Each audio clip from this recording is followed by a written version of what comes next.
সকাল সকাল আমরা চেপে পড়লাম টোটোতে এবং হাঁটি হাঁটি পা করে সোজা চললাম স্টেশনের দিকে। স্টেশনের কাউন্টারে এরকম সরকারবাবু কেটে নিল টিকিট। তো প্ল্যাটফর্মে আমাদের ট্রেন এসে পৌঁছলো এবং আমরা সোজা নামলাম তমলুক স্টেশনে। তমলুক স্টেশনে নামলাম কারণ এখান থেকেই ট্রেন ধরবো রামনগর যাওয়ার উদ্দেশ্যে। তো একটি দোকান থেকে আমি খেয়ে নিয়েছিলাম ঘুগনি মুড়ি, আর সরকারবাবু ওইদিকে খেয়ে নিয়েছিল ডিম পাউরুটি। আমার ভাইও ছিল, ভাই একটু লাজুক আর কি, ক্যামেরা ফ্রেন্ডলি নয়। তো এখানে আমি খেয়ে নিয়েছিলাম ডিমের পোচ। আমাদের আসলে তাম্রলিপ্ত এক্সপ্রেসে যাওয়ার কথা ছিল, বাট এতটাই লেট করছিল যে আমরা টিডিআর ফাইল করে দিয়েছিলাম এবং একটি লোকাল ট্রেনে চেপে চললাম রামনগরের উদ্দেশ্যে। ওইখান থেকে মন্দারমণি যাব আর কি। আর এই রকমই প্ল্যাটফর্মে নামা মাত্রই এতটাই বৃষ্টি পড়ছিল যে আমরা কোনো ভিডিও করতে পারিনি। তো ঝমঝমিয়ে বৃষ্টির শেষে এই রকম সাদা সাদা মেঘ এবং নীল নীল আকাশ, কি দারুণ লাগছিল কি বলবো। যেরকম আমরা ফটোতে দেখি পুরো ওই রকমই লাগছিল। আর এখানে ব্রিজের ওপর থেকে যাওয়ার সময় এতটাই ভালো লাগছিল কি বলবো, জাস্ট বিউটিফুল। আর আমরা এখানে চললাম সানসিটি রিসর্টে। আবার আগেরবার এসেছিলাম, আমার তো খুব ভালো লেগেছে, তাই আরেকবার এখানে চলে এলাম ছুটি কাটাতে।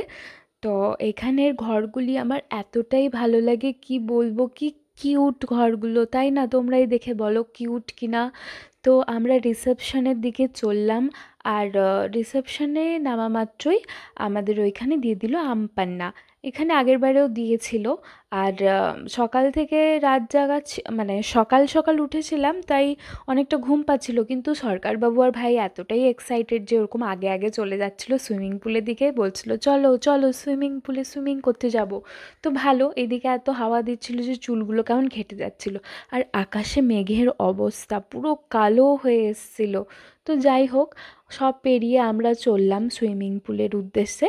সুইমিং পুলে কিছুটা সাঁতার কেটে নিয়েছিলাম আর কি। তো পরের দিন থাকবো, তাই খুব একটা বেশি সাঁতার কাটলাম না, তাড়াতাড়ি রুমে চলে এসেছিলাম।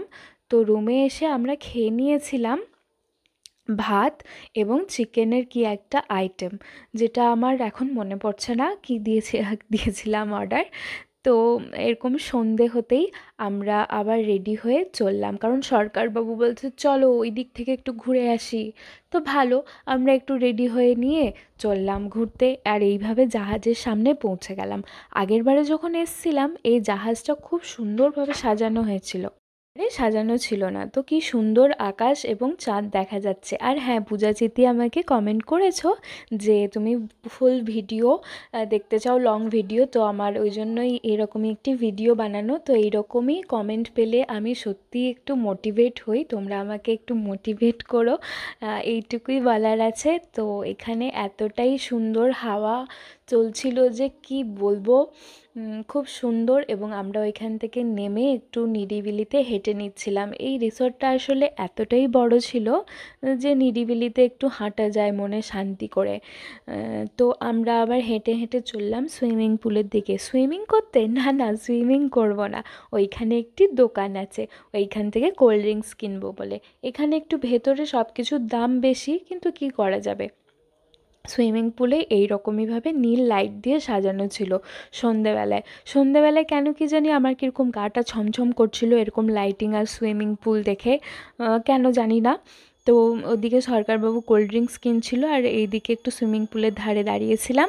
আর এইটা হলো কাঠগোলাপ বা চাপা ফুল, তোমরা কে কী নামে ডাকো আমার জানা নেই। আমার তো তুলতে ভয় করছিল, কারণ কে কী বলবে, ওই জন্য। তো ভাই আমাকে একটা এরকমই কাঠগোলাপ এনে দিল বা চাপা ফুল এনে দিল। তো আমি এরকম কানে গুঁজে নিলাম। এই ফুলটা এমনই একটি ফুল যে এটি কানে গুঁজে নিতে হয়, খুব সুন্দর লাগে। তো আমরা এরকম রুমে এসে খেয়ে নিয়েছিলাম কুলচা আর কাশ্মীরি আলুর দম আর চিকেনের কি একটা আইটেম। তো পরের দিন সকাল হলো, রুমটাই ঘুরে দেখানো হলো না তোমাদের। এইখানে একটি জুতো রাখার জায়গা ছিল, সোফা এবং টিভি ওইদিকে। আর এই হচ্ছে আমাদের রুম, ফ্রেঞ্চ উইন্ডো আছে ওইদিকে। আর সরকারবাবু ভাই এদিকে ঘুমোচ্ছে, এই সরকারবাবু উঠে গেছে। তো এই দিকে আছে একটি মিনি ফ্রিজ আর অল আউট আছে। আর এইখানে আমরা একটু মেসি করে রেখেছি, তো জামা কাপড় রাখার ওরকম একটি জায়গা আছে। আর এই দিকে চা টা খাওয়ার বন্দোবস্ত সব কিছুই আছে ভেতরে, তো খুবই ভালো একটি ব্যাপার। তো এই দিকে বাথরুম আছে, বাথরুমটা ঠিকঠাকই ছিল। এই ছিল বাথরুম।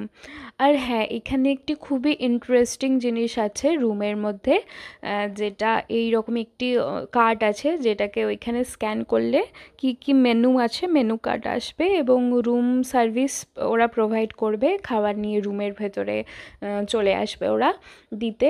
আর এখানে কি কি সার্ভিসিং আছে দেওয়া আছে। চলো টাটা।